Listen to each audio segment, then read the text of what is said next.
APR Group, 2 and 3 BHK premium apartments at Patancheru. Comfortable pricing, GHMC and RERA approved.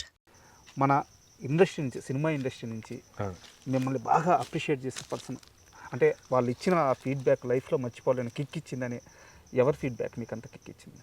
Film ఇండస్ట్రీలో నాతో యాక్చువల్గా film industry వాళ్ళు ఎవరు నాకు టచ్లో లేరండి. నేను నాకు ఒకసారి విజయ్ దేవరకొండ తన టీం నుంచి కాల్స్ 2-3 టైమ్స్ వచ్చాయండి. మోయిన్ మనం అందరం కలిసి ఒక ఈవెంట్ ఆర్గనైజ్ చేద్దాం, ఒక 500 కిడ్స్కి డైనింగ్ సెట్ చేసి మీరు నేను కలిసి వాళ్ళకి ఒక మంచి బిర్యానీ తినిపిద్దాం మైనా అని అన్నారు. మేబీ అది ఎందుకు డ్రాప్ చేశారో నాకు తెలియదండి. మేమంతా ప్లానింగ్ చేసాము. విజయ్ నాకు పర్సనల్గా బేసిక్గా చాలా ఇష్టం అండి. అంటే ఇప్పుడున్న వాళ్ళల్లో చాలామంది ఇష్టం. నాకు చిరు ఇష్టం, జూనియర్ ఎన్టీఆర్ ఇష్టం. నేను వాళ్ళని మన మీడియాలో ఉన్నప్పుడు చాలా దగ్గర నుండి చూసాను. అంతే కదా, వాళ్ళతో ఫోటోలు దిగడానికి ఆత్రపడినవాడిని. నేను చిరంజీవి గారిది ఓపెన్ హార్ట్ జరిగినప్పుడు కూడా స్టూడియోలో ఉన్నాను, దగ్గర నుండి చూశాను. చాలా వాళ్ళది అంత ఒక రేంజ్ అండి. అంటే వాళ్ళ దేవుడు ఊరికినే ఇవ్వడండి అదంతా స్టార్డమ్. ఊరికినే వాళ్ళే ఎంతో కొంత జనానికి మంచి చేయాలని లెజెండరీ పర్సన్స్. వాళ్ళ చేతులు కూడా చాలా డిఫరెంట్గా ఉంటాయి. లేదు అంటే మీలాగా సమాజానికి మంచి చేసే వ్యక్తులు అంటే అందరికీ ఇష్టమే. బట్ మీలాంటి మనుషుల్ని కలవడానికి చిరంజీవి గారు ఎప్పుడు రెడీగా ఉంటారు. అంటే ఆయన దాకా వెళ్ళి ఉండకపోవచ్చు. నేను యాక్చువల్లీ వెళ్ళాలని అనుకుంటానండి. వెళ్ళి ఆయన బర్త్డే రోజు పిల్లలకి ఏదైనా భోజనం పెట్టి ఒక వీడియో స్పెషల్గా చేసి గిఫ్ట్ ఇద్దామని, లేకపోతే ఆయన ఏదైనా స్పెషల్ ఒకేషన్ రోజు నా చేత్తో, యాక్చువల్గా నాకు వంట రాదు కానండి, ఎందుకో వండితే చాలా టేస్ట్ అవుతుంది. మీరు ఫస్ట్ నుంచి అదే చెప్తున్నారు. నిజంగా నేను ఏది ఎంత వేయాలో కూడా నాకు ఎగ్జాక్ట్గా అప్పటికప్పుడు స్పాంటేనియస్గా అవుతుందండి. డిఫరెంట్ రెసిపీస్ చేస్తున్నాం, చాలా టేస్టీగా అవుతున్నాయి. God is great. నాకు వాళ్ళ దగ్గరికి వెళ్ళి, అంటే బయట నుంచి ఫుడ్ స్టార్స్ అలో చేయరేమో నాకు తెలియదు, కానీ ఏదో ఒక రోజు మన లొకేషన్కి సార్ చెప్పినట్టు ప్రమోషన్స్కి ఏమైనా వస్తే టేస్ట్ చేపిద్దాము.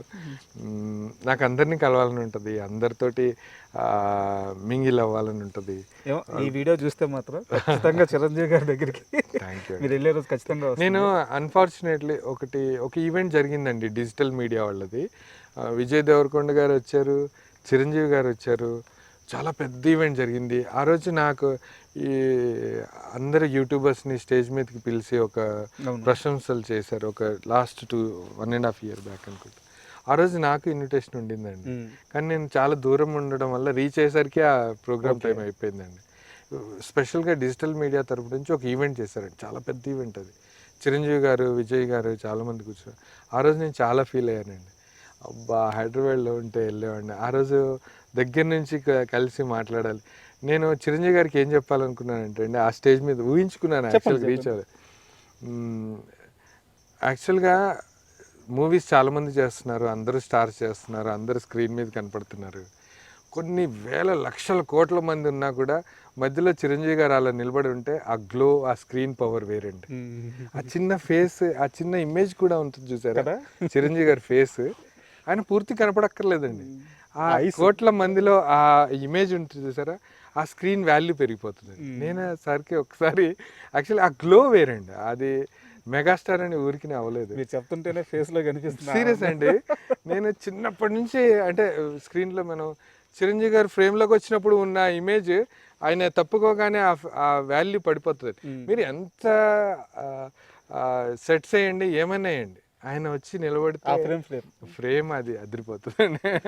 సూపర్. ఇప్పుడు మామూలుగా కమర్షియల్స్ చేయరు, బెట్టింగ్ యాప్స్ చేయరు, అంటే మీ విలువలు తగ్గించుకొని సంపాదన కోసం ఏమీ చేయరు, అంతవరకు ఓకే. ఇప్పుడు మీ చేతి భోజనం తిన్నాం మేము మధ్యలో ఇంటర్వ్యూ, ఎంత కమ్మగా ఉందంటే బిర్యానీ. హైదరాబాద్లో ఇన్ని సంవత్సరాలు ఉంటే ఇంత బెస్ట్ బిర్యానీ నేను ఎక్కడా తెలియదు. Thank you.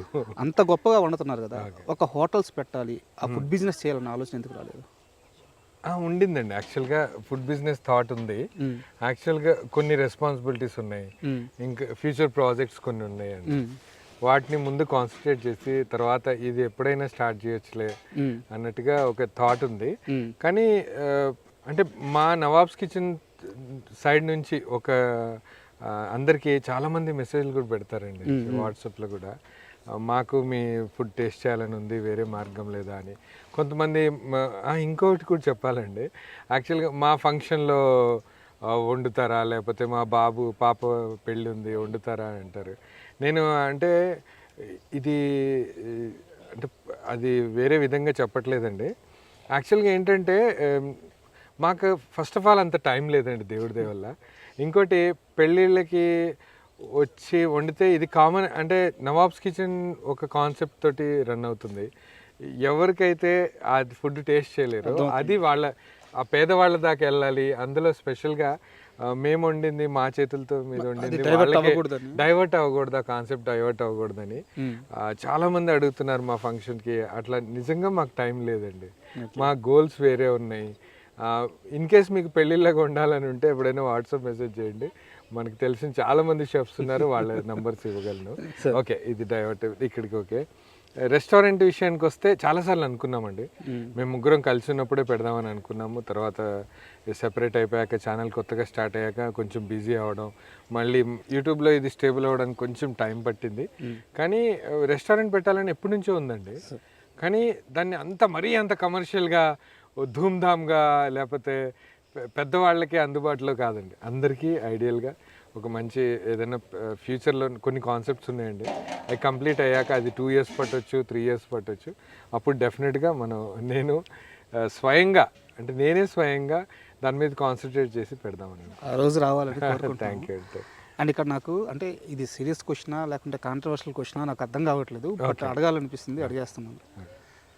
మీరు సరస్వతి శిశు మందిర్లో చదివాను అని చెప్పారు, ఆర్ఎస్ఎస్ భావజాలం గురించి నేర్చుకున్నాను అని చెప్పారు. ఇప్పుడు నేను అల్లాహు అక్బర్ అనడానికి రెడీగా ఉన్నాను, జై శ్రీరామ్ అనడానికి మీరు రెడీగా ఉన్నారా? నేను చాలాసార్లు అన్నానండి. యాక్చువల్లీ నేను చైల్డ్హుడ్లో రామాయణం మాకు ఎవ్రీ సాటర్డే 4:30 to 5 క్లాస్ ఉండేదండి. దాంట్లో మహాభారతం కానీ రామాయణం కానీ ఎవ్రీథింగ్ చెప్పేవాళ్ళు. మాకు ఒక రాముడు ఎంత స్టేబుల్గా ఉంటాడు, ఎలాంటి ప్రాబ్లమ్స్ వచ్చినా, యుగ పురుషుడు అంటారు కదా, యాక్చువల్గా ఆ పోస్చర్ ఉంది చూసారా, అది మేము దాంట్లో చాలా నేర్చుకున్నామండి. దాంట్లో తప్పేం లేదుగా. జై శ్రీరామ్ అని నేను చాలాసార్లు అంటాను. అల్లాహ్ అక్బర్, జై శ్రీరామ్ అనేది ఎవరి ఓన్, అంటే చిన్నప్పటి నుంచి మనల్ని ఎలా పెంచుతామో అలా అవుతామండి. దీనికోసం కూడా నేను రీసెంట్గా చాలా న్యూస్లో చూశాను, చిన్న చిన్న దానికి హైపర్ అయిపోయి గొడవలు అయిపోతున్నాయండి. ఇది చాలా మన ఇండియాలోనే చాలా, మనం ఇలాంటి పరిస్థితి కనుక లేకపోతే మన భారత్ని మనము చాలా ముందు చూసేవాళ్ళం, ఇంకా ఎదిగేవాళ్ళం అండి. దయచేసి నా వ్యూవర్స్, నా ఫ్యాన్స్ ఎవరైతే ఉన్నారో ఎవరిష్టం వాళ్ళది. జై శ్రీరామ్ ఎంత మన హార్ట్ఫుల్గా జై శ్రీరామ్ అంటామో, వేరే వాళ్ళు కానీ నేను కానీ అల్లాహ్ అక్బర్ అంటాము. అందరిది ఏం ఒకటేనండి, మనం నమ్ముకున్న వాళ్ళని మనం లవ్ చేస్తున్నాం అంతే. దాన్ని మనం కాంట్రవర్సీ చేసుకొని వాళ్ళతో వీళ్ళతో గొడవలు దయచేసి పెట్టుకోకండి. గొడవలు పెట్టుకోవడం వల్ల టైం వేస్ట్, ప్రాణ నష్టం తప్పితే వేరే ఏది ఉండదు. మనం ఒక్కసారి ఒకరితో గొడవ అయితే ఒక వారం వెనక్కి వెళ్ళిపోతామండి.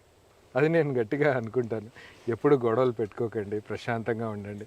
నా ఫ్రెండ్స్ ఎంతమంది అదర్ రిలీజియన్ వాళ్ళని మ్యారేజ్ చేసుకోలేదు, ఎంతమంది బేసిక్గా మా ఫ్యామిలీలోనే చాలామంది ఇంటర్ క్యాస్ట్ మ్యారేజెస్ చేసుకున్నారు. ఇవన్నీ మనకి ఎస్పెషల్గా మన ఇండియన్స్కి ఇది కరెక్ట్ కాదని నా opinion. Great words, thank you.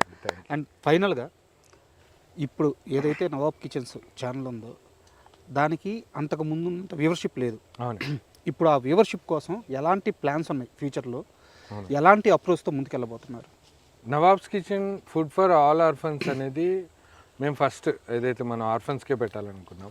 Covid వచ్చింది, అందరూ కష్టాల్లో పడిపోయారు, అందరికీ హెల్ప్ చేయాలి. అసలు ఆర్ఫన్స్కి అందరూ ఈ మధ్య పెడుతున్నారు, కానీ స్ట్రీట్ కిడ్స్కి, ఏదైతే స్లమ్స్లో ఉన్న వాళ్ళకి కూడా ఒక పౌష్టికాహారం దొరకట్ల, వాళ్ళకి పెట్టాలనేది అప్పుడు కోవిడ్ నుంచి స్టార్ట్ చేసాము. అది కంటిన్యూగా జరుగుతుంది. మేము రీచ్ లేదు యూట్యూబ్లో అని కాదు, మా కాన్సెప్ట్ యాక్చువల్గా ఫ్యూచర్ ఈ 1-2 వీక్స్లో మా ప్లానింగ్ ఏంటంటే, మేము ఫస్ట్ కొన్ని స్లమ్స్కి, కొన్ని విలేజెస్కి, కొన్ని ట్రైబల్ ఏరియాస్కి విజిట్ చేసి అక్కడ ఉన్న పిల్లల్ని పలకరించి వాళ్ళకి మంచి చెడ్డ చెప్పి వాళ్ళకి కడుపు నిండా అన్నం పెట్టి వాళ్ళ చేత వాళ్ళ బ్లెస్సింగ్స్ పొంది ఇంకొంచెం అక్కడి నుంచి మళ్ళీ ఇంకో ఏరియాకి, అక్కడి నుంచి ఇంకో ఏరియాకి మీరు సపోర్ట్ చేస్తే, మీరు కనుక ఛానల్ చూసిన వెంటనే ఈ కొత్త ఛానల్ని సబ్స్క్రైబ్ చేసుకొని మళ్ళీ అంత హ్యూజ్ స్ట్రెంగ్త్ మాకు ఇస్తే డెఫినెట్గా ఆల్ ఓవర్ ఇండియా తిరుగుదాం. ఇంకా మంచి మంచి విషయాలు అక్కడికి వెళ్ళిన చోట ఏమన్నా కొత్తగా అనిపిస్తే మనకి వాళ్ళ వంటలు వేరే చోట టేస్ట్ చేపించడం, ఇలా డిఫరెంట్గా చేయాలని ప్రోగ్రామ్ అండి. దీంతోపాటు యాక్చువల్గా మేము ఒక రీసెంట్గా ఒక అనౌన్స్ చేసాము, ఓల్డ్ ఏజ్ హోమ్ ప్లానింగ్ అని. అది ప్రాసెస్లో ఉందండి. ఒకసారి అన్నీ సెటరేట్ అయ్యాక మళ్ళీ మీ ముందుకు వచ్చి చెప్తాను. తప్పకుండా సార్, ఎందుకంటే మీ ప్రయాణం కొన్ని లక్షల మందికి ఒక మార్గం తీసుకుని లాంటిది అన్నమాట. ఎందుకంటే ఆ దారిలో నడిస్తే సమాజం మొత్తం బాగుంటుంది.